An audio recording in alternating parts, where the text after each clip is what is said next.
Hai warga YouTube, aku Nina, senang menyapamu melalui YouTube channelku. Hai, gimana semua kabarnya? Semoga sehat-sehat terus ya. Nah, sekarang aku mau ngobrol lagi dengan narasumber yang hebat pastinya. Kita akan ngomongin, kalau biasanya 2 episode sebelumnya udah ngomongin tentang kuliah. Ini aku mau ngomongin aktivitas non-akademis, aktivitas di luar dari sekolah, dan aktivitas di luar kegiatan-kegiatan kampus. Nah, tapi Kak Fajar ini, narasumber kita ini juga anak kampus, jadi relate nih untuk kalian semua berkegiatan selain berkampus ria, ada juga kegiatan menarik yang bisa kalian ambil dari ceritanya Kak Fajar. Aku langsung aja invite, di sini ada Kak Fajar. Halo Kak Fajar. Halo Nina. Hai, seneng banget nih akhirnya gabut-gabut akhirnya Kak Fajar mau ya diajakin ngobrol-ngobrol. Sebenarnya udah sering ngobrol, tapi kayaknya biar ada dokumentasinya kita pernah ngobrol bareng gitu Kak. Gitu. Nah, kenalin diri dulu dong Kak. Kayaknya nggak afdol kalau aku yang ngenalin. Sesingkat tadi tentang Kak Fajar kenalin diri dulu dong. Oke, halo teman-teman dan Nina di YouTube.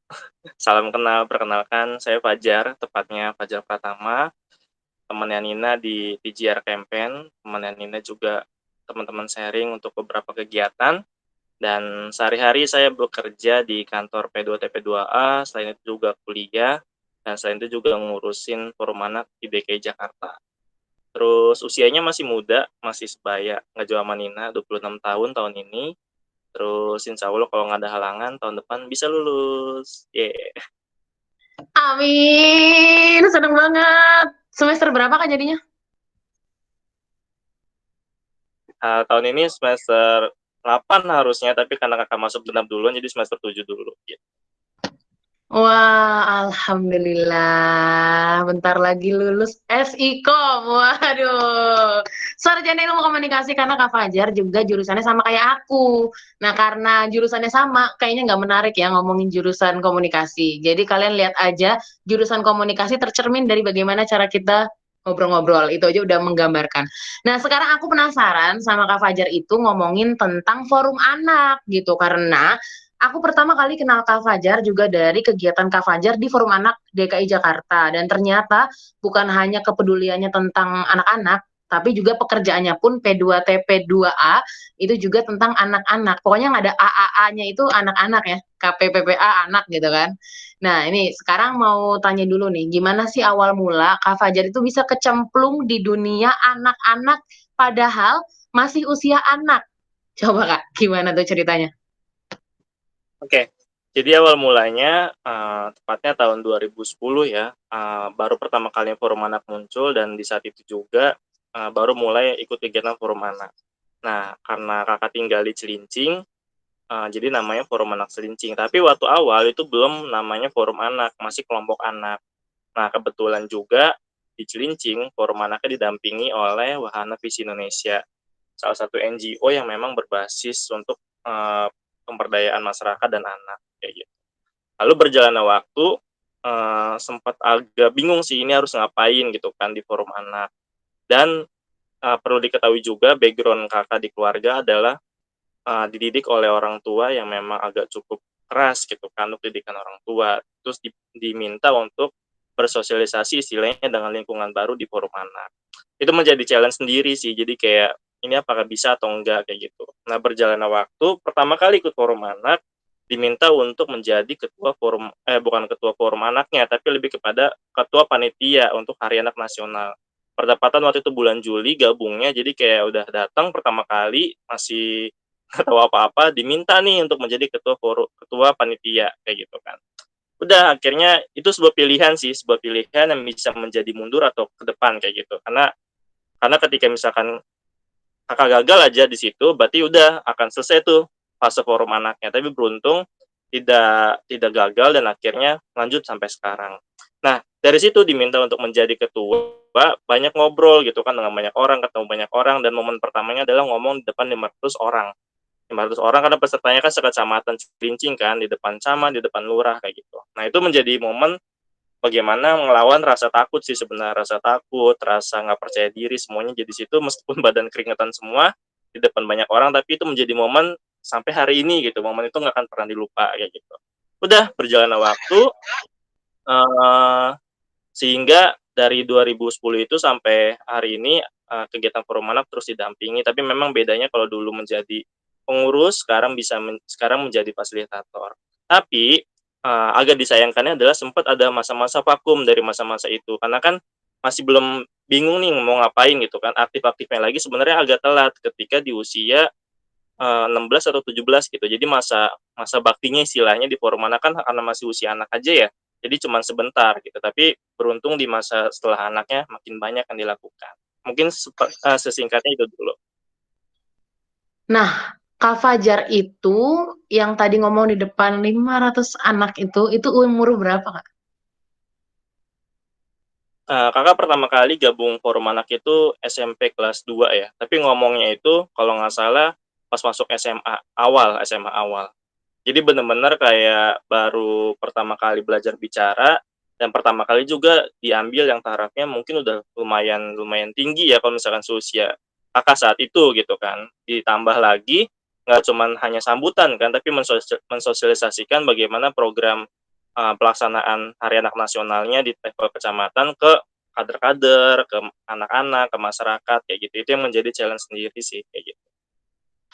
Nah, tadi juga Kak Fajar itu ngomong Kak Fajar dididik dengan orang tua yang strict kali ya, yang ketat gitu ya, dan juga mungkin anak-anak sekarang nggak relate Kak, karena yang aku tahu tuh kayak keponakanku atau kayak orang-orang terdekat yang punya anak-anak itu biasanya ya dididiknya santai, sekarang mah udah ya pakai handphone apa segala macam, udah nggak ada didikan yang kayak dulu gitu. Nah, mungkin Kak Fajar boleh nih ceritain gimana sih emang didikan orang tua Kak Fajar di masa itu atau masih Kak Fajar kecil?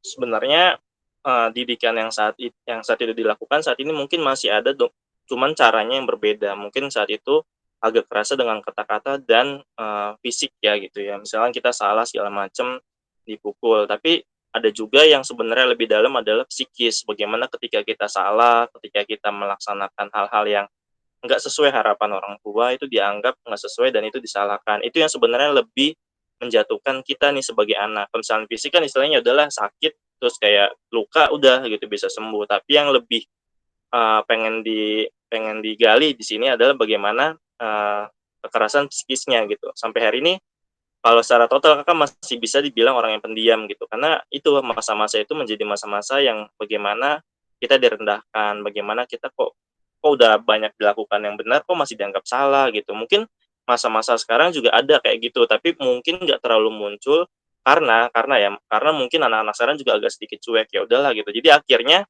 ada momen di mana antara anak dan orang tua nggak ada lagi relasi. Jadi kayak ya udah masing-masing, tapi nanti akan jadi pemikiran orang tua dan anaknya ketika ada masalah, misalkan ada anak yang narkoba, anak yang tawuran, itu baru akan saling berpikir gitu. Nah, makanya di titik balik itu ketemu forum anak itu salah satu momen di mana Kakak harus bisa memaafkan sebenarnya, itu yang paling penting. Karena kalau misalnya kita nggak bisa maafkan orang tua yang mendidik kayak gitu, kita akan jadi musuh musuh terus gitu kan, kita nggak akan bisa baik-baik lagi dengan orang tua. Yang paling penting yang harus diingat adalah, itu memang tidak perlu dilakukan oleh orang tua dulu atau mungkin sekarang, apalagi dengan aturan undang-undang perlindungan anak. Oke lah orang tua dulu bisa bilang, "Dulu kakek atau nenek diginiin nggak apa-apa kok," atau guru ngaji dulu dipukul pakai rotan nggak apa-apa kok. Iya, zaman dulu, tapi sejak 2002 sampai saat ini kan peraturannya udah ada dan itu tidak lagi menjadi pola asuh yang baik buat anak, kayak gitu. Nah, perjalanan waktu di ketemu forum anak, Kakak apa ya, membuka pemikiran sebesar-besarnya bagaimana bahwa, oke ini salah, tapi apakah ini harus, terus dipertahankan. Pertama, memaafkan, yang kedua adalah memutus mata rantainya, gitu. Ketika misalkan Kakak yang menjadi korban istilahnya, ya udah berhenti di situ, jangan lagi nanti adik-adik Kakak juga Kakak ituin. Awal-awal iya, awal-awal sebelum Kakak kenal forum anak kayak, ya udah adik salah pukul lagi, karena didikannya kan turun-temurun gitu kan. Tanpa disadari itu dilakukan, tapi berjalannya waktu ketika, udah bisa memaafkan, udah tahu bahwa ini yang benar, ini yang salah, udah akhirnya bisa diperbaiki. Nah, yang paling penting lagi adalah jangan sampai orang tua saat ini telat gitu. Telat dalam arti anak-anaknya udah down banget, baru dia bisa memperbaiki dirinya gitu. Jadi sebelum telat, coba lihat kondisi sekarang anak-anaknya bagaimana. Apakah ketika dia pulang sekolah atau mungkin setelah belajar online, kan sekarang belajar online ya, bagaimana, rasanya. Tanya bukan hanya tanya nilainya, tapi tanya apakah hari ini bahagia, apakah hari ini senang, ada hal yang perlu diceritakan. Itu yang sebenarnya zaman sekarang yang menurut Kakak agak kurang dilakukan oleh orang-orang tua yang mungkin sibuk dengan, segala macam, kesibukannya, kayak gitu. Jadi, bagaimana didikan yang paling baik sebenarnya adalah ya dari orang tua yang mungkin dulu, bisa dididik dengan cara keras, ketika sekarang misalkan mau dididik, itu bukan berarti yang menjadi yang benar juga. Jadi perlu ada perubahan, bagaimana menyesuaikan dengan zaman, kayak gitu. Kalau misalkan memang banyak yang bilang, "Wah, anaknya nakal," segala macam, cari, metode-metode banyak kok di internet yang memang bisa menggunakan pola asuh yang baik, kayak gitu. Setuju. Jadi ternyata mungkin nggak semua yang dulu pernah dilakukan itu relevan dengan zaman yang sekarang gitu kan. Dan ternyata itu menimbulkan luka yang cukup ditahan sampai sekarang ya Kak, psikisnya gitu ya. Betapa direndahkan atau merasa diintimidasi sama orang terdekat ya, alias keluarga gitu ya.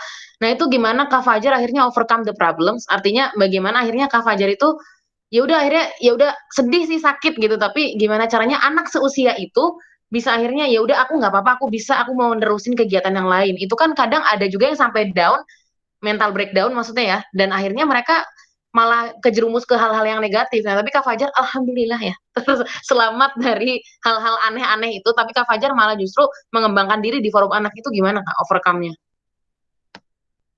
Oke, yang pertama perlu diketahui juga ada Kakak di mana masa-masa pengen mengakhiri hidup sebenarnya, kayak, "Udahlah gua nggak berarti lagi nih," kayak di orang tua sendiri Astagfirullah. aja ya di orang tua sendiri aja nggak mempercayai, apalagi orang lain, itu pemikiran Kakak dulu, tapi beruntungnya nggak terlalu lama ya, nggak terlalu bener-bener lama terus berkepanjangan. Kalau misalkan mungkin Kakak di saat-saat pencarian itu nggak ketemu forum anak, nggak tahulah apa yang terjadi hari ini, kayak gitu. Jadi ketika misalkan kenapa harus harus ketemu forum anak di saat itu momen-momen di mana pilihan sebentar tadi yang Kakak bilang kan, ketika Kakak ditawarkan, Kakak bisa bilang tidak, itu sangat besar kemungkinannya tidak, karena baru pertama kali meeting kan, pertama kali pertemuan, bisa bilang tidak, cari yang lain. Tapi entah kenapa kayak, ini kayaknya momen di mana Kakak harus bisa ngerubah diri gitu, ngerubah menjadi Fajar yang tadinya pendiam, sekarang bisa menjadi yang mungkin tidak terlalu pendiam gitu. Yang Fajar tadinya pesimis sekarang bisa lebih optimis kayak gitu. Nah, di masa-masa itulah pemikiran-pemikiran itu yang banyak ditemukan di forum anak. Tanpa disadari, orang-orang di forum anak, pembina, fasilitator maupun kakak-kakak yang memang mendampingi di forum anaknya itu memberikan mindset yang baik sekali tentang bagaimana pola asuh sebenarnya yang pertama. Hal simpel sebenarnya bahwa kamu Fajar sebagai anak kamu punya hak hidup, hak tumbuh kembang itu kayak gitu-gitu tuh simpel banget sebenarnya saat itu ya. Tapi ini nggak semua anak bisa nerimanya mungkin mungkin ya, karena mungkin latar belakang anak juga berbeda dan mungkin juga lingkungan mempengaruhi. Nah, di saat itu lingkungan forum anaknya sangat mendukung Kakak bagaimana bisa terjerumus lebih dalam di forum anak. Banyak orang-orang yang support meskipun kayak baru kenal teman-teman di forum anak, tapi benar-benar bisa, apa namanya, saling support biar si Fajar ini istilahnya bisa menjadi regenerasi forum anak selanjutnya, kayak gitu. Nah itu, jadi momen-momen di mana di saat pencarian itu ketemu forum anak, lalu yang paling penting adalah kita terus belajar sih, Kakak saat itu terus belajar, nggak kayak disalahkan. Ada sih masa-masa di mana disalahkan juga di forum anak, tapi ya udah terus aja belajar, tapi belajarnya lebih nyaman kenapa? Karena nggak cuman tadi ya, nggak cuman dibilang salah, tapi dikasih tahu kalau misalkan salah kayak gini ya yang benarnya. Nah, mungkin didikan di orang tua Kakak saat itu adalah, ya udah lu salah, lu dipukul, ya udah lu akan jadi salah gitu, tapi nggak dikasih tahu yang benernya kayak gimana. Nah, banyak orang tua yang sekarang saat saat zaman modern saat ini itu memang bisa dibilang anaknya salah, tapi tolong kasih tahu juga apa sih yang benernya gitu. Atau mungkin, misalkan ya hal-hal sepele misalkan, oh kemarin aja cerita cerita kemarin aja, Kakak ada punya keponakan kan, jadi ini hal simpel nih, keponakan Kakak minum es krim gitu, minum es krim bagi-bagi gitu kan ke gelas, tapi yang namanya juga anak-anak nggak sih, terus sendok es krimnya itu disendok ke mulutnya dia. Nah, menurut Kakaknya itu jorok, oke lah jorok, tapi kan kayak anak-anak, ya udah, tapi dengan kata-kata yang agak sedikit tinggi si Kakaknya ini kayak, "Jangan kayak gitu dong," terus nangis kejer gitu loh, kayak wah itu kan kayak dalam banget nggak sih? Dia kan pemikirannya si anak ini, keponakan Kakak ini pengen kayak ngasih ya, ini, saya kasih nih es krim saya gitu kan, hal simpel kan, jadi kayak merasa dirinya dia baik, tapi dengan tanpa disadari ada orang lain yang kayak, "Lu kok kayak gini sih?" Gitu. Padahal dia pengen berbuat baik gitu. Jadi jangan sampai apa yang dilakukan anak-anak yang pengen berbuat baik, tapi dengan hal yang sepele, itu kan sepele banget nggak sih? Sepele kan, jangan kayak gitu dong gitu kan. Tapi itu langsung nangis sejer, untungnya nggak terlalu lama kayak gitu. Jadi saat ini bagaimana orang tua yang apalagi yang ke depan ya, apalagi kita nih Nina, zamannya kita ke depan orang tuanya pasti perlu banyak belajar dan banyak mencari media-media untuk mendidik anak biar enggak melanjutkan generasi yang udah kita terima gitu. Mungkin juga nanti Nina pernah ngalamin atau enggak, tapi kalau misalnya dari Kakak kayak gitu pengalamannya ya, mengalami masa-masa di mana dididik dengan keras. Tapi hari ini Kakak mendapatkan kesimpulan bahwa itu semua untuk kebaikan Kakak, itu yang paling penting. Cuman caranya yang belum tepat gitu aja. Jadi yang perlu diketahui dulu, jadi orang tua yang sekarang bukan berarti salah ya. Nggak ada orang tua yang pengen anaknya terjerumus, itu yang paling penting. Cuman caranya belum tepat untuk anak-anak yang mungkin kalau misalkan dia dulu dididik oleh kakek atau neneknya, apa orang tuanya, itu mungkin tepat. Tapi ketika misalkan diturunkan ke zaman yang sekarang, itu mungkin belum tepat kayak gitu. Kalau misalkan dulu misalkan kita agak sedikit di orang tua dulu misalkan sedikit dibentak atau segala macam langsung diam. Kalau sekarang kan coba makin ngelawan gitu kan, makin ditantang kayak gitu. Jadi Kejar-kejar ada nangis. ada hal berbeda yang memang perlu penyesuaian kayak gitu sih. Wah, menarik banget. Iya, iya. Tapi aku mungkin beda ya. Cerita kecilku sangat bahagia sih, Kak. Aku meskipun orang tuaku nggak selalu ngasih ini salah satu fun fact yang mungkin orang tua zaman sekarang bisa terapkan. Karena aku sebagai anak dan aku sebagai anak yang merengek. Jadi waktu itu kayak aku suka banget beli mainan Disney gitu loh. Atau Polly atau Barbie yang lucu-lucu gitu kan mahal kan. Tapi aku nggak mau tahu. Pokoknya aku sering diajak ke mall. Ibuku suka beliin baju atau apa. Aku selalu ngerengek untuk minta mainan tertentu. Aku nangis sejadi-jadi. Itu aku sadar dan aku masih inget. Aku tuh sadar kak. Aku nangis tuh supaya dibeliin. Aku nangis supaya orang tuaku iya. Ya udah deh, yang mana gitu kan. Aku nangis di depan semua orang. Itu lagi ramai di mallnya aku ingat. Tapi ibuku tetap nggak mau beliin. Dibilang nanti nanti gitu kan. Itu tegas tuh, tegas versi. Tapi nggak pernah mukul apa gimana. Nggak ya, cuma bilang aja enggak gitu. Sampai di mobil pun aku tetap nangis. Ibuku juga tetap nggak bisa gitu kan, nggak ada ya. Ibu beliin tapi nggak sekarang gitu kan. Namanya anak kecil kan kekeh ya. Kalau sekarang ya sekarang gitu. Sampai akhirnya mendekat jalan rumah, aku nggak tahu apa yang terjadi. Kok aku tiba-tiba jadi kayak ngerasa bersalah sama ibuku. Maaf ya bu, nggak seharusnya aku kayak gitu ke ibu gitu. Padahal ibu bilang mau janjiin mau beli. Maaf ya. Akhirnya aku begitu. Besoknya mainan yang aku mau itu ada di depan mataku. Artinya bukan berarti ibuku nggak mau ngasih, tapi ibuku nggak mau apa yang aku minta harus diiyain. Artinya ibuku tuh jangan kalah sama aku. Aku kan anaknya gitu. Itu aku terharu sih, dan aku masih inget banget sampai sekarang. Padahal aku momen lain kayaknya aku jarang inget lah. Tapi yang itu tuh berkesan. Ngerengek, berharapnya dapat karena aku nyontoh kak. Aku tuh nyontoin temen aku yang kayak gitu dan dapat gitu. Misalkan dapat uang 100.000, apa itu kan dulu udah gede kan, kayak pengen kayak gitu. Aku nyontohin ternyata kok ibuku kok nggak kena ini digini-giniin. Akhirnya ya udahlah. Nah gitu kak ceritanya. Ini siapa tahu bisa jadi contoh juga ya, kayak anak tuh kalau ngerengek nggak langsung aja dikasih apa yang dia mau, tapi dipikirin yang terbaik tuh buat dia apa. Dan setelah saat itu, percaya nggak percaya, aku habis itu nggak pernah ngerengek lagi. Aku takut menyakiti hati ibuku gitu loh. Beneran, aku inget banget itu. Padahal itu mainan yang aku damba-dambakan lah kayak gitu. Itu kak. Jadi aku ngerasa relate tuh sama kakak ya. Nah, terus nanggepin tadi yang ice cream tuh, Kak.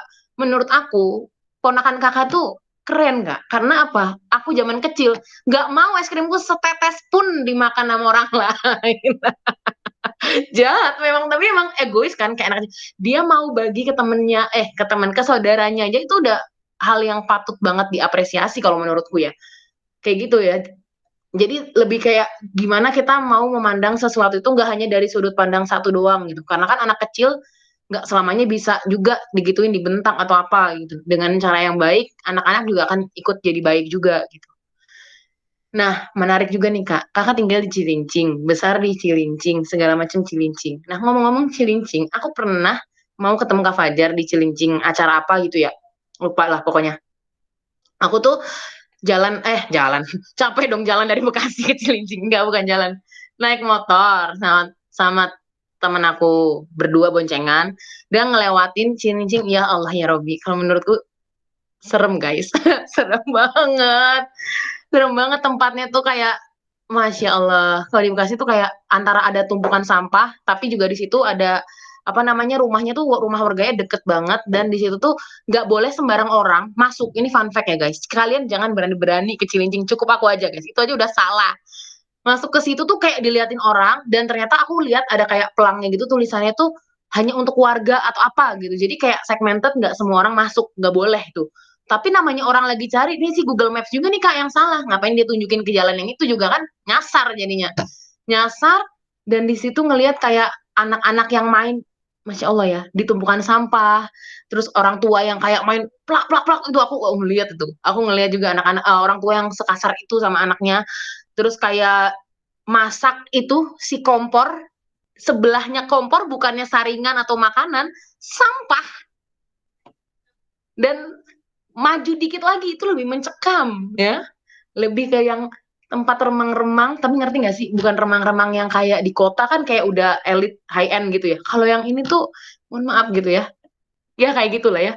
Ada yang bilang sarang penyamun lah, ada yang bilang itu ya, maksudnya untuk pekerja-pekerja seks komersil lah. Ya, memang gitu kan, ada kelihatannya kayak gitu juga gitu. Terus udah gitu tempatnya gila untuk anak-anak struggle dan jadi baik di sana, kayaknya gila sih. Karena aku ngeliat juga anak-anak yang udah ngerokok di situ, terus kayak orang tuanya tuh bertato segala macam, serem gitu loh, buat aku serem. Nah itu juga di jalan, ya udah, ya Allah semoga nyampe semoga nyampe. Dan setelah aku tanya Kak Fajar, ternyata tuh memang tempat yang nggak boleh sembarangan dimasukin orang. Nah pertanyaan aku, gimana tuh kakak struggle di lokasi yang support sistemnya nggak support, yang lingkungannya nggak support banget gitu. Pasti kan anak-anak itu banyak yang kayak bicara kasar, terus kayak apa sih misuh itu ya? Kayak mengumpat, kayak gitulah. Pokoknya kayak kayak gitu tuh denger banget. Soalnya aku juga pernah acara juga yang Maka Fajar, ngedenger tuh anak-anak ngomong itu gak ada saringannya. Ceplok aja kan. Nah, tapi aku nggak melihat Kak Fajar pernah melakukan itu gitu. Maksudnya tetap santun, sopan, nggak mencerminkan yang aku lihat lah. Tapi beneran yang aku lihat tuh seserem itu gimana Kak? Ya, jadi agak sedikit info ya. Tadi itu sebenarnya kawasan, kalau di sini disebutnya Koljem, jadi kayak kolong jembatan. Iya, memang itu tempat prostitusi yang dari kakak kecil memang ada. Cuman yang cukup menariknya adalah sekitar 100 meter kalau kamu sadar itu sebelah kanan tuh ada polsek. Polsek Kecamatan Cilincing. Artinya apa? Oke, itu ada gitu. Itu oke ada, tapi ya udah mau diapain lagi gitu. Jadi tinggal kitanya nih ya kan, diri kitanya yang ada dalam kondisi itu, dan ditambah image orang luar Cilincing yang menganggap Cilincing tuh buruk, seburuk-buruknya mungkin wilayah ya Cilincing mungkin anggapan mereka. Itu yang banyak apa namanya, dipersepsikan orang terhadap Cilincing. Lalu bagaimana kakak mungkin dan orang-orang lain di Cilincing kali ya yang memang bisa bertahan gitu kan. Yang paling pertama adalah tadi ya, didikan orang tua itu yang paling utama. Oke lah, didikan orang tua kakak keras, tapi di balik itu ada didikan agama. Bagaimana dari kecil kakak kakak pernah sampai SMP akhir itu masih ngaji, benar-benar ngaji kayak ya udah ngaji di masjid, bukan yang pesantren atau apa, bukan. Kenapa kayak gitu? Karena benar-benar untuk menjaga diri. Jadi setelah itu udah nggak boleh. Jadi bukan dilarang sebenarnya, cuman kayak ini pilihan di kamu gitu kan, di kakak. Kalau misalkan kamu mau keluar silakan, tapi lihat kondisinya gitu. Ya udah, jadi setelah pulang ngaji, pulang sekolah udah dalam rumah aja. Banyak orang yang bilang banci segala macam, bahkan tetangga pernah bilang, anaknya bisa ngomong nggak sih gitu, karena nggak pernah ngeliat kakak ngomong.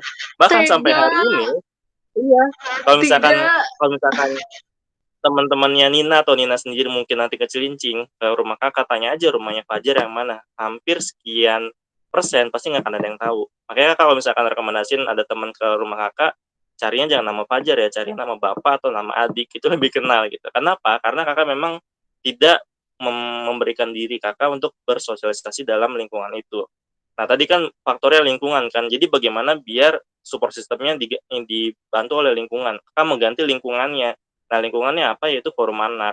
Nah, makanya kalau misalkan di luar gangan atau di luar RT di wilayah kakak itu nggak akan dikenal, tapi di luar misalnya di kelurahan pasti ya kakak bukan yang merasa menyembuhkan diri atau gimana, pasti bisa tahu, bahkan sampai lurah pun bisa kenal siapa siapa atas nama Fajar, karena kan di saat itu menjadi pengurus gitu kan, menjadi forum anak, bolak-balik ke kelurahan, bukan mengurus KTP ya, tapi ngurus kegiatan forum anak kayak gitu kan. Nah, di masa-masa itulah gimana kakak benar-benar membetahkan diri, mengkonsistenkan diri bahwa ini harus dibangun kayak gitu. Oke, lu nggak apa-apa dibilang bencong, kan ketika banyak orang yang ngerokok, dibilang bencong segala macem gitu kan, banyak yang dibilang apa, nongkrong segala macem, Kakak nggak nongkrong dibilang apalah segala macem, ya udah itu biar diterima aja terus gitu, diterima sampai membiasakan diri bahwa itu baik-baik aja. Nah, baru di momen di mana sebenarnya kalau misalnya kata-kata kasar Kakak sempet mengalami masa-masa itu, tapi nggak terlalu lama. Kalau Kakak boleh membagi fase hidup Kakak ya, bagi masih hidup. Jadi fasenya adalah 18 tahun, sebelum 18 tahun, setelah 18 tahun dimulai 20 tahun, sampai mentok 25 tahun. Nah, 25 tahun ke sana fasenya berbeda lagi. Nah, fase yang buruk-buruknya, seburuk-buruknya Kakak sebenarnya kamu bisa lihat di fase sebelum 20 tahun. Jadi kayak Kakak yang ya istilahnya nggak kasar-kasar banget ya, maksudnya ada masa-masa di mana Kakak mengalami masa-masa itu, masa-masa pesimis, masa-masa yang kayak nggak bertekad untuk ngelakuin sesuatu, pengennya yang biasa-biasa aja, karena lingkungan nggak men-support kan, kanan kiri ngeliat kayak gini yang biasa-biasa aja. Bagaimana kita pengen berubah, istilahnya ngerubah diri dan keluarga kalau misalkan lingkungannya seperti itu kan. Nah, makanya Kakak mencoba mencari lingkungan lain, ya termasuk dengan saat ini misalkan dengan PGR, dengan forum anak, dengan komunitas-komunitas lain, itu menggantikan peran lingkungan sebenarnya. Makanya ketika Kakak di forum anak, meskipun kayak di luar hari kerja, misalnya hari libur Kakak di forum anak, itu masa-masa yang nyaman menurut Kakak, karena di situlah Kakak bisa diterima, di situlah Kakak bisa didengar, di situlah Kakak bisa bantu anak-anak lain istilahnya untuk berbagi kayak gini nih, berbagi cerita bagaimana pengalaman dulu SMA misalkan, bagaimana dulu masuk SMP-nya, gitu-gitulah. Jadi kayak, ya udah mengganti mengganti peran lingkungan yang memang nggak men-support dengan lingkungan lain yang bisa men-support, itu yang Kakak lakukan saat itu. Cuman, tantangan terberatnya adalah bagaimana kita istilahnya tutup kuping aja dengan apa yang dilakukan sama tetangga ataupun orang-orang sekitar gitu. Sampai pada akhirnya ada momen, nah itu ada momennya waktu Kakak sedikit cerita waktu Kakak ke Jepang ya, Kakak lupa usianya berapa tahun, tapi tahun 2017. Nah, di situ momen di mana bahwa sadar bahwa tetangga bahwa Kakak bisa ngomong gitu. Di saat itu Ya baru kayak pas Allah, video call. setelah sekian Iya, tahun. karena bener-bener jarang keluar, maksudnya kayak, ya udah sekolah, ngaji, atau mungkin ke warung pun Kakak nggak jarang banget, karena paling nyuruh adek kayak gitu kan. Nah, sekian tahun baru sadar, ampe ampe pas pulang Kakak ke Indonesia, orang tua bilang, tadi tetangga ini bilang gini loh, emang ternyata si Fajar bisa ngomong ya, kayak gitu. Ya Karena Kakak video call salam. segala macam. Nah, kagetnya lagi ketika waktu itu ada satu komunitas yang memang mendampingi Cilincing, tapi Kakak nggak terlalu lama, karena komunitasnya juga cuma pendampingan sebulan atau berapa bulan gitu. Nah, di situ tuh Kakak bener-bener masuk kepada orang-orang yang berada di lingkungan Kakak yang memang, tadi yang ngerokok segala macam, cuman ini caranya yang berbeda, karena si komunitas ini pengen mendampingi si wilayah Kakak untuk kegiatan anak juga, kayak gitu. Nah, jadi di situ Kakak bener-bener kayak ngelihat orang-orang baru sadar bahwa, "Oh, si Fajar kok bisa ngomong sebanyak ini ya," gitu. Karena itu Kakak dapat bukan di lingkungan ini, tapi di lingkungan lain yang menggantikan bagaimana Kakak bisa menjadi seperti itu, kayak gitu. Dan paling penting adalah kenapa bisa bertahan lebih kuat, karena keluarga. Seburuk-buruknya mungkin pola asuh Kakak saat itu, tapi ada momen di mana keluarga Kakak bisa men-support Kakak sepenuhnya untuk kegiatan-kegiatan yang memang Kakak sukai gitu, nggak ada yang melarang istilahnya, nggak boleh ini, nggak boleh itu gitu.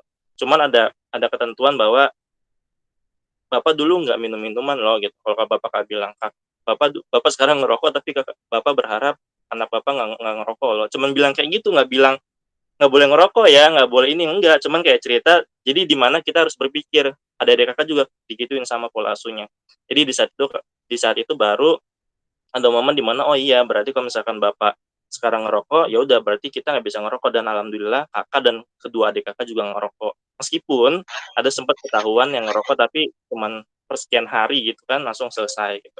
Udah kayak gitu. Jadi orang tua nggak melarang yang agak keras, tapi dia benar-benar bisa memberikan paten-paten lah bahwa yang ini boleh, yang ini nggak boleh, kayak gitu. Tegas tapi sayang sih Kak kayaknya ya. Bagaimanapun cara mendidiknya, mungkin itu adalah pola asuh yang beliau dapatkan ketika beliau kecil sama orang tua, berarti sama kakek atau neneknya Kak Fajar kan.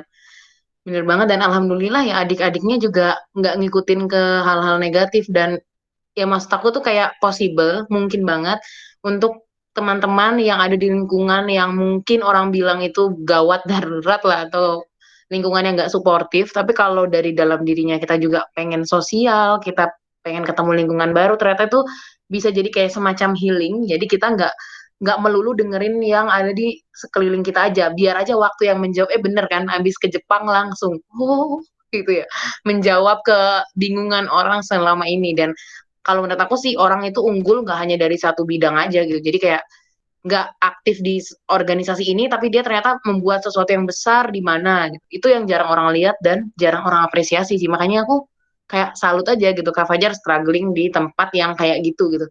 Di lingkungan yang nggak mendukung, tapi untungnya bisa keluar, bener-bener keluar dari zona nyaman gitu loh. Keluar nyari dan alhamdulillahnya dapet. Dan sekarang pun kerjanya di P2TP2A yang berbau anak. Itu kerjanya ngapain Kak? Kayak berjenjang gitu loh, maksudku tuh kayak dari forum anak ngurusin anak-anak jadi kayak ketua kayak gitu dulu, terus tiba-tiba sekarang kerjanya pun nggak jauh dari urusan anak-anak. Itu gimana Kak?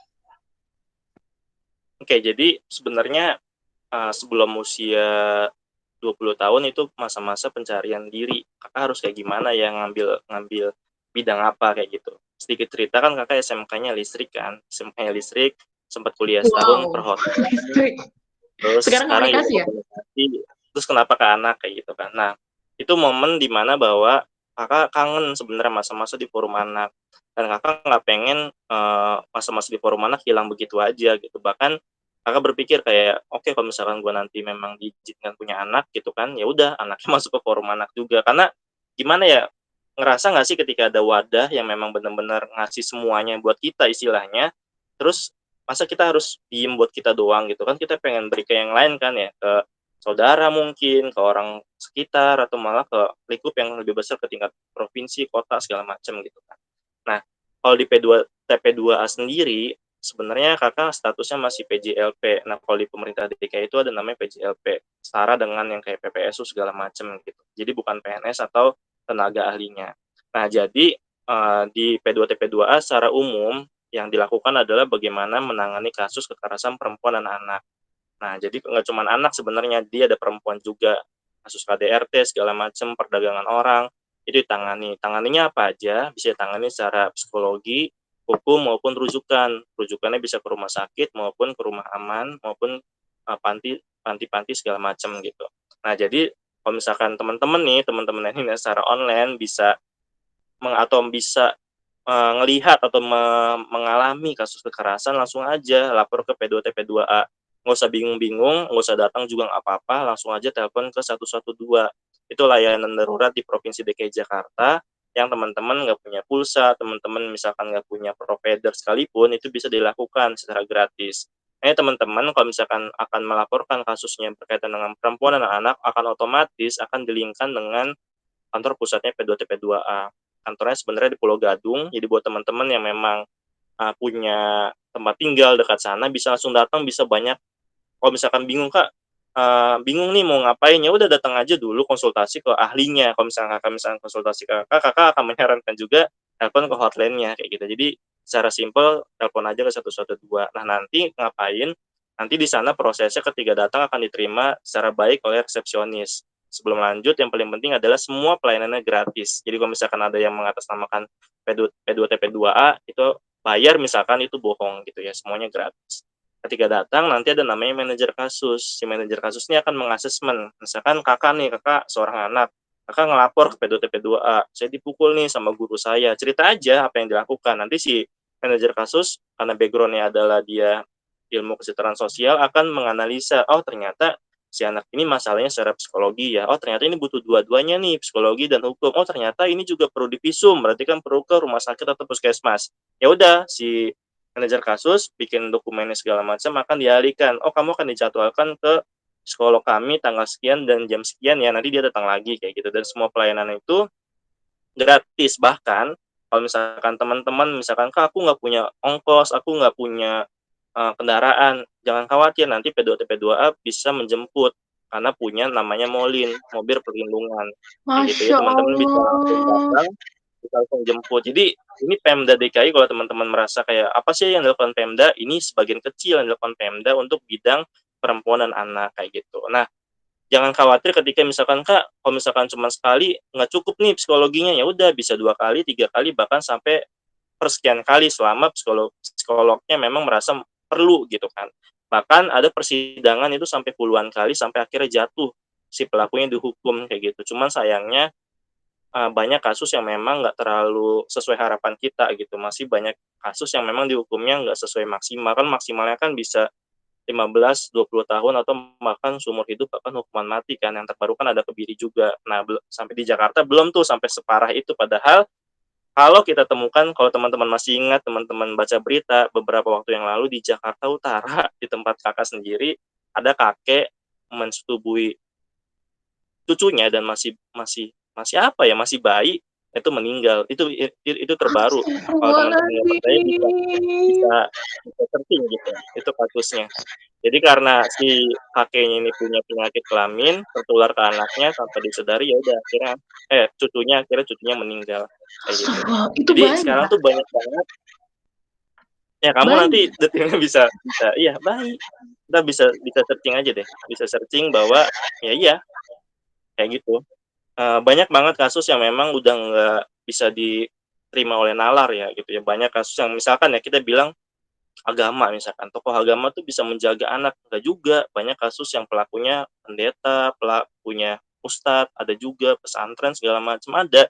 Jadi sebenarnya sekarang udah sedikit banget tempat-tempat yang memang nggak baik buat anak. Bahkan ada yang bilang RP teraman buat anak. Kemarin kasusnya sempat rame. Kakak bukannya ngebuka kasus atau gimana, karena ini udah masuk berita juga, jadi nggak masalah. Ada RPTRA yang memang menjadi pelaku, salah satu pengelola yang menjadi pelaku kekerasan kepada anak, dan sayangnya lagi adalah itu pelakunya laki-laki dan korbannya juga laki-laki. Gitu. Jadi sodomi, bukan pemerkosaan Allahu kayak gitu. Jadi Akbar, merinding. banyak banget kasus yang sebenarnya PR kita bareng-bareng nih, bukan PR-nya P2 TP2 aja, bukan PR-nya kita doang yang memang di bidang anak, tapi PR kita semua.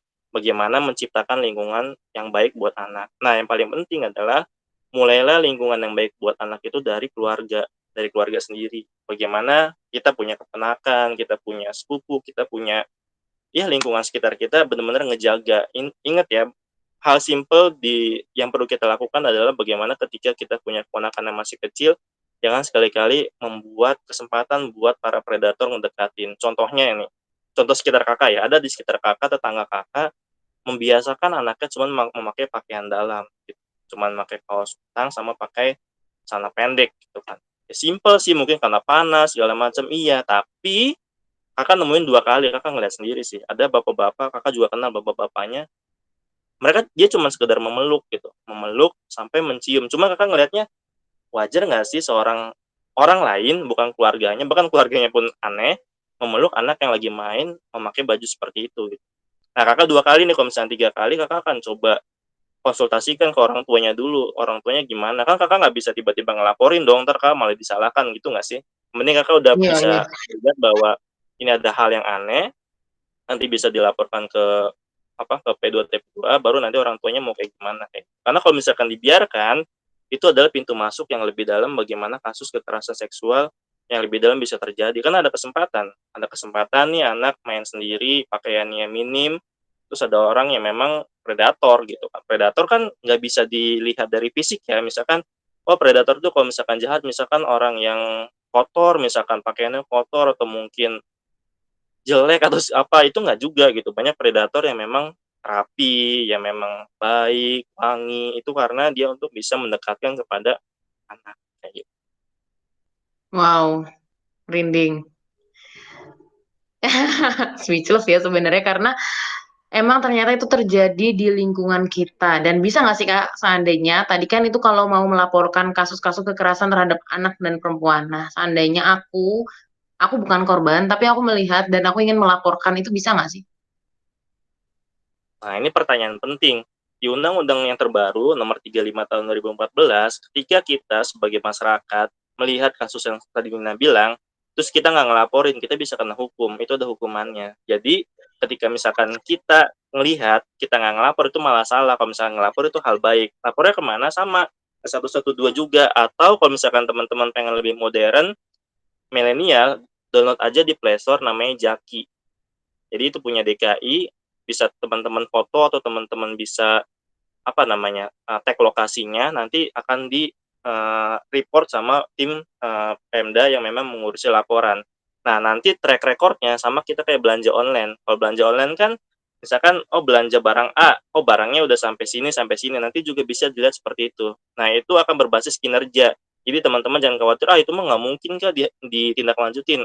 Kakak bisa jamin itu bisa ditindaklanjutin. Kenapa? Karena kantor kakak juga memiliki sistem yang seperti itu. Jadi ketika persekian jam kalau nggak di follow up, itu nanti pimpinan di kantor kakak bisa kena penalti. Jadi kayak potong gaji gitu loh. Sekarang tuh udah semua berbasis kayak gitu. Kalau misalkan nggak ngelakuin kinerjanya, potong gaji, masuk, potong gaji kayak gitu. Jadi semuanya udah berbasis uang. Jadi kakak bisa jamin semua laporan teman-teman bisa di follow up melalui sistem itu. Atau kalau misalkan teman-teman mau simpel lagi, lapor aja via akunnya Pemprov DKI, Instagram ataupun ke Instagramnya Pak Gubernur kayak gitu. Itu akan otomatis. Nanti adminnya biasanya akan bikin laporan lalu kasih nomor laporannya. Silakan cek nomor laporan Anda kayak gitu. Nanti nomor laporannya dicek ke website pengaduan masyarakat.jakarta.go.id, nanti akan di track record.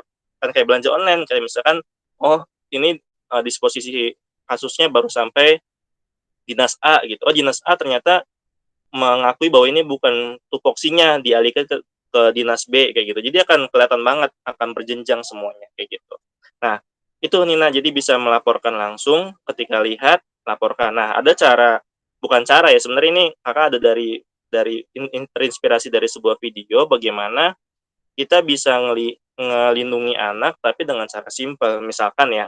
Misalkan tetangga kita lagi marahin anaknya. Ini kakak lagi cerita nyata ya. Tetangga kakak tuh di depan rumah itu orangnya istilahnya ngomongnya besar. Besar tuh dalam arti bukan bohong ya, tapi lebih kepada kenceng banget. Bahkan marahin anak-anak itu hampir setiap hari terdengar kata-kata kasar gitu.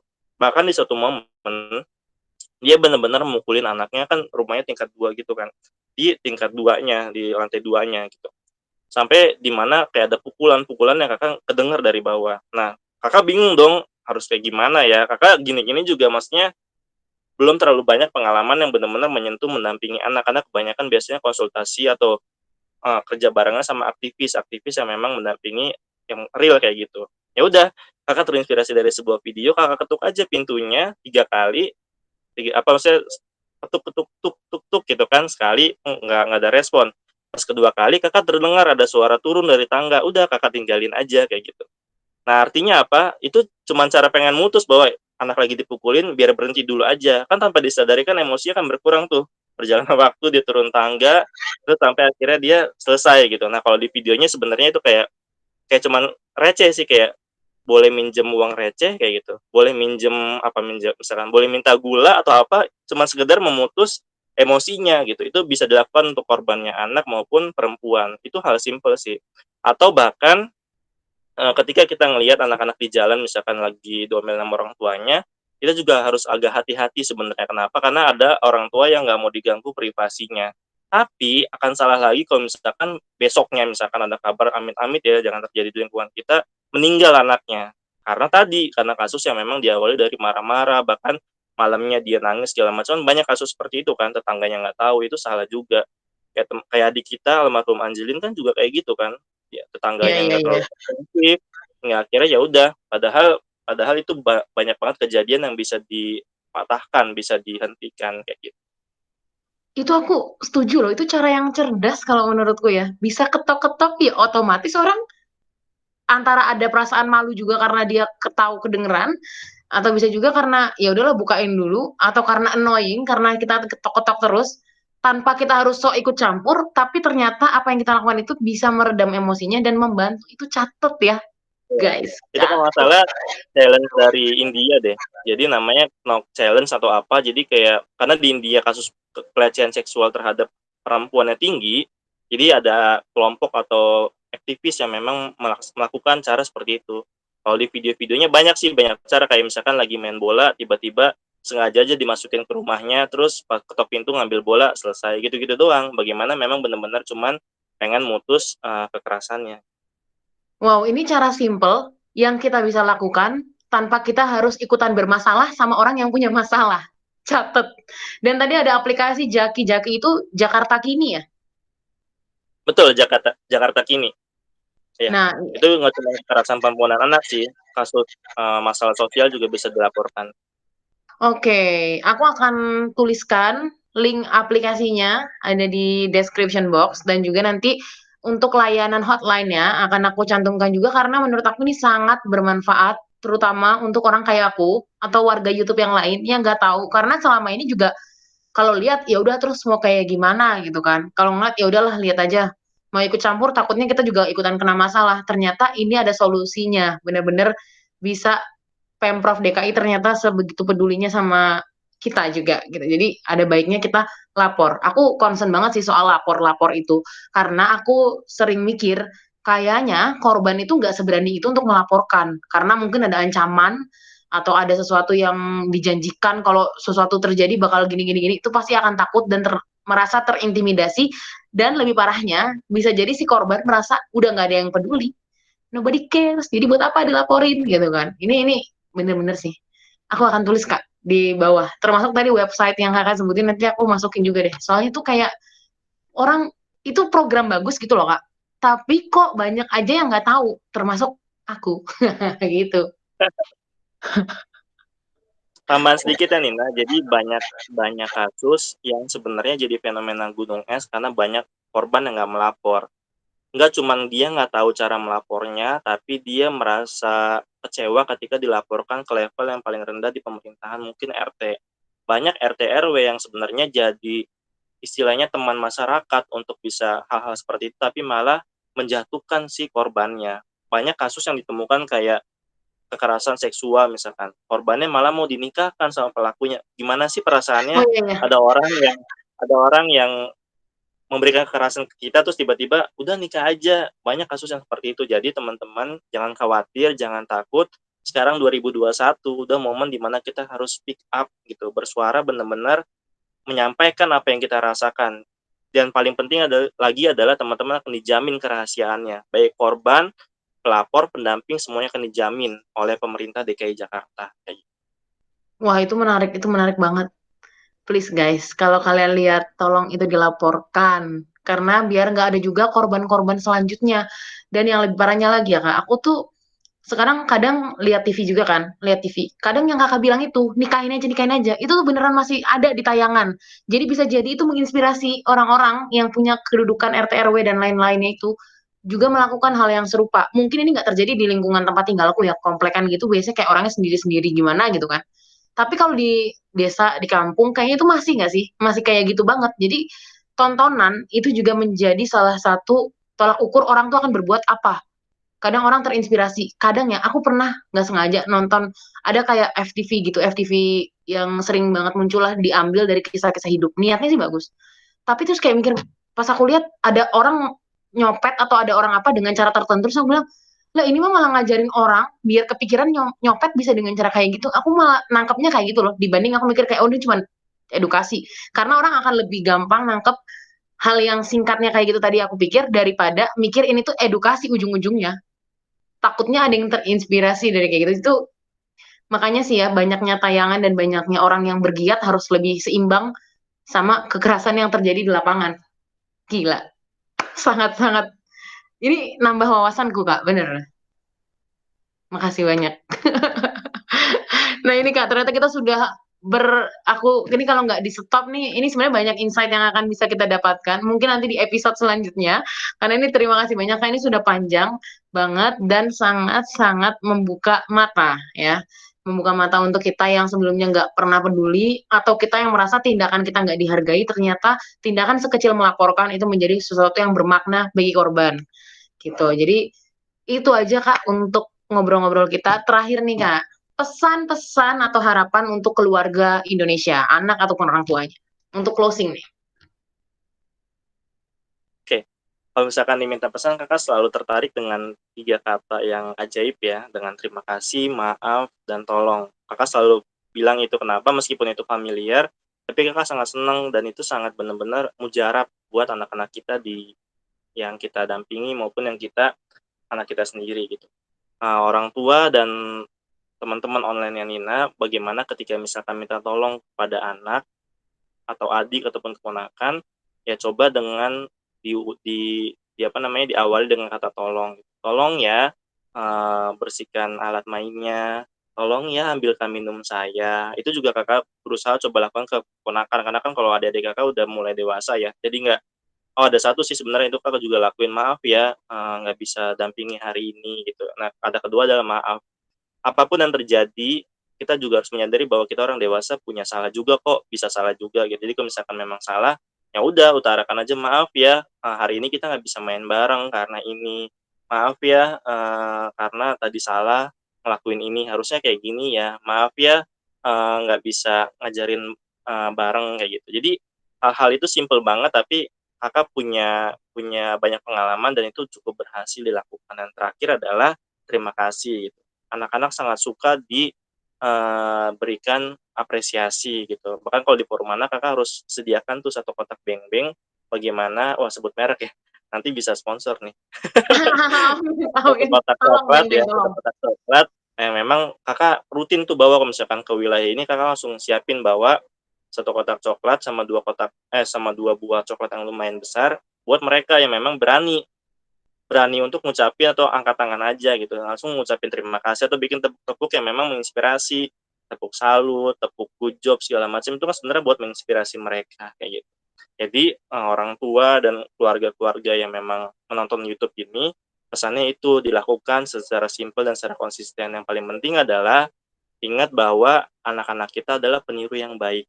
Jadi jangan cuman diperintah, jangan cuman dikasih teori-teorinya, coba tirukan apa yang bisa kita lakukan. Kalau misalkan memang mau anaknya tidak merokok, ya sebaiknya tidak, kita kita misalkan perokok oke lah, tapi tidak merokok di depan anak.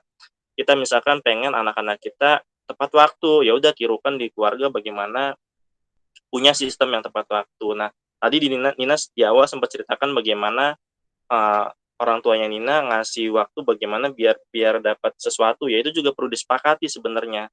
Yang paling penting di keluarga adalah ada kesepakatan antara anak dan orang tuanya. Anak akan bisa diterima hukumannya kalau misalnya memang disepakati. Ingat ya, tapi hukumannya bukan yang kasar, tapi benar-benar bisa ngebangun. Kakak punya teman di kantor seorang psikologi, dia benar-benar punya punya aturan main di keluarganya dan anak-anaknya. Bahkan dia benar-benar punya momen di mana benar-benar sama anak-anak yang nggak boleh diganggu sama sekali. Nah, artinya apa? Ada kesepakatan-kesepakatan itu yang nanti anak-anak juga sadar. Nah, ketika mereka besar, mereka akan sadar, oh ternyata hidupnya mereka punya aturan ya, oh ternyata hidupnya mereka harus ada yang iya dan tidak ya, itu yang perlu ditanamkan sih, biar anak-anak kita nanti punya perasaan bahwa nggak semuanya bisa dipenuhi, ada proses, ada bisa juga yang nanti bilang tidak, itu mungkin pesan.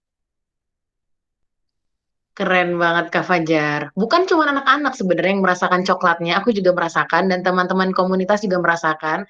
Jadi kayak misalkan apresiasi Kak Fajar kalau ada yang datang lebih awal kayak gitu atau ada yang berani ngejawab, menerangkan, ngulang gitu. Itu biasanya langsung dikasih coklat dan ternyata hadiah kecil itu bermakna dan selalu diingat dan yang pastinya bikin orang tuh pengen lagi mencoba. Aku pengen dulu-duluan datang lebih awal ya biar aku dapet coklat atau apa itu kayak lucu sih dan menarik cara Kak Fajar itu ada di dalam sebuah organisasi itu menarik.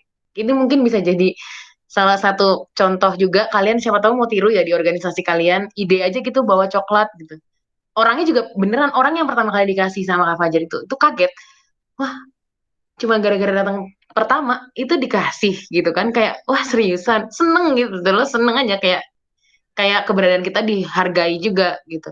Jadi kayak terasa bedanya kalau ada yang telat sama ada yang datang pertama gitu kan. Yang telat juga bakal belajar supaya paling nggak jangan telat-telat banget lah menghargai waktu dan menghargai kegiatannya itu menarik sih. Itu menarik bisa dicontoh. Nah, terakhir kalau tadi Kak Fajar bilang apresiasi, aku juga mau apresiasi karena tadi ceritanya sangat luar biasa. Tepuk salut, salut, salut, salut, salut, salut. G double O D J O B, good job, good job, good job, good job. Yeay.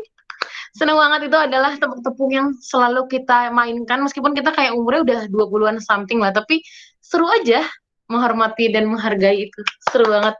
Makasih banyak Kak Fajar obrolan hari Ya, ini. sama-sama Nina, semoga bermanfaat.